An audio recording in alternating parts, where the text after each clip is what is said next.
안녕하세요. 오늘은 11월 19일 연중 제33주간 토요일입니다. 오늘 제1독서는 요한 묵시록의 말씀입니다. 나 요한에게 이런 말씀이 들려왔습니다. 여기 나의 두 증인이 있다. 그들은 땅의 주님 앞에 서 있는 두 올리브 나무이며 두 등잔대입니다. 누가 그들을 해치려고 하면 그들의 입에서 불이 나와 그 원수들을 삼켜 버립니다. 누가 그들을 해치려고 하면 그는 반드시 이렇게 죽임을 당하고 맙니다. 그들은 자기들이 예언하는 동안 비가 내리지 않게 하늘을 닫는 권한을 가지고 있습니다. 또한 물을 피로 변하게 하고 원할 때마다 온갖 재앙으로 이 땅을 치는 권한을 가지고 있습니다. 그러나 그들이 증언을 끝내면 지하에서 올라오는 짐승이 그들과 싸워 이기고서는 그들을 죽일 것입니다. 그들의 죽음은 그 큰 도성의 한 길에 내버려질 것입니다. 그 도성은 영적으로 소돔이라고도 하고 이집트라고도 하는데 그곳에서 그들의 주님도 십자가에 못 박히셨습니다. 모든 백성과 종족과 언어와 민족에 속한 사람들이 사흘반 동안 그들의 죽음을 바라보면서 무덤에 묻히지 못하게 할 것입니다. 땅의 주민들은 죽은 그들 때문에 기뻐하고 즐거워하며 서로 선물을 보낼 것입니다. 그 두 예언자가 땅의 주민들을 괴롭혔기 때문입니다.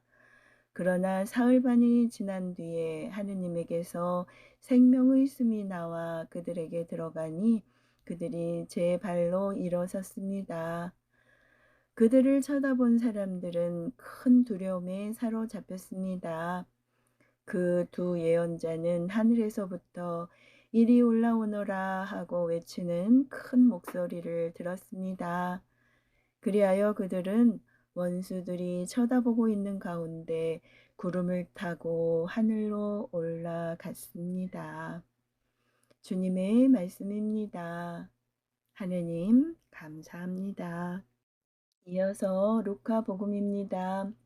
그때에 부활이 없다고 주장하는 사두가의 몇 사람이 예수님께 다가와 물었다.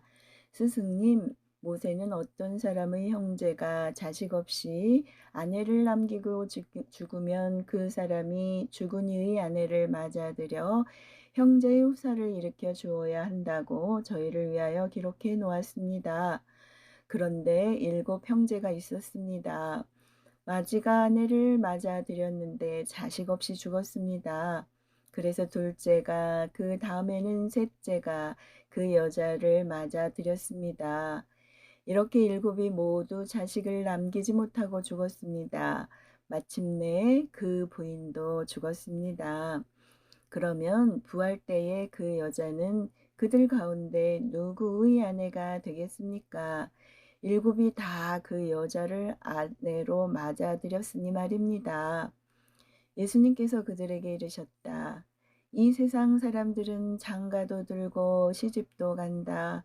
그러나 저 세상에 참여하고 또 죽은 이들의 부활에 참여할 자격이 있다고 판단받는 이들은 더 이상 장가드는 일도 시집가는 일도 없을 것이다.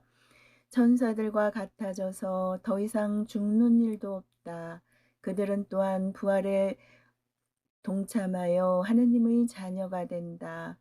그리고 죽은 이들이 되살아난다는 사실은 모세도 떨기나무 대목에서 주님은 아브라함의 하느님, 이삭의 하느님, 야곱의 하느님이라는 말로 이미 밝혀주었다. 그분은 죽은 이들의 하느님이 아니라 산 이들의 하느님이시다.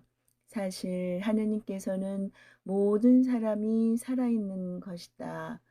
그러자 율법학자 몇 사람이 스승님 잘 말씀하셨습니다. 하였다. 사람들은 감히 그분께 더 이상 묻지 못하였다. 주님의 말씀입니다. 그리스도님 찬미합니다. 이어서 오늘의 묵상입니다. 오늘 복음은 부활 논쟁 장면을 소개합니다. 등장인물은 사두가이 몇 사람, 율법학자 몇 사람, 예수님이며 구성은 액자형 구조입니다.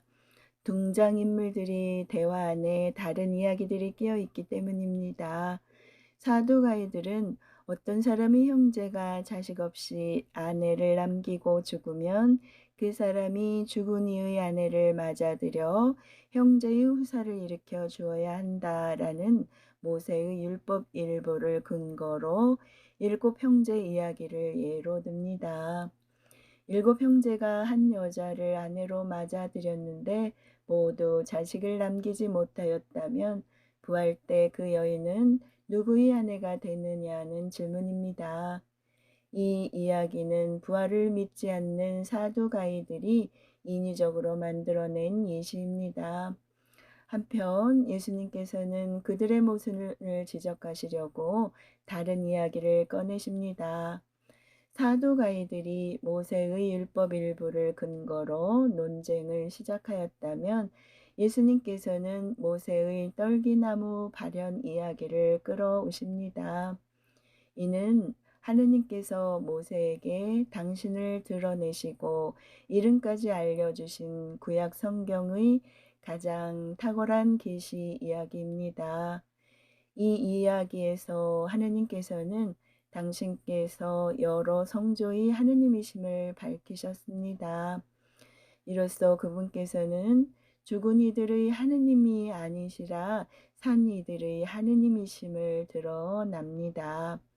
그리고 부활을 받아들였던 율법학자들이 예수님께 동조하는 것으로 전체 이야기가 마무리됩니다. 복음 내용을 우리 자신에게도 적용해 봅니다.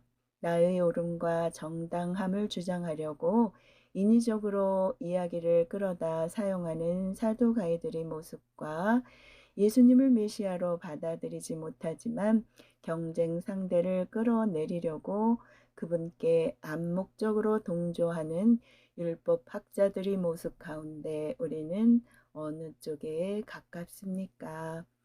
나에게 예수님은 어떤 분이십니까?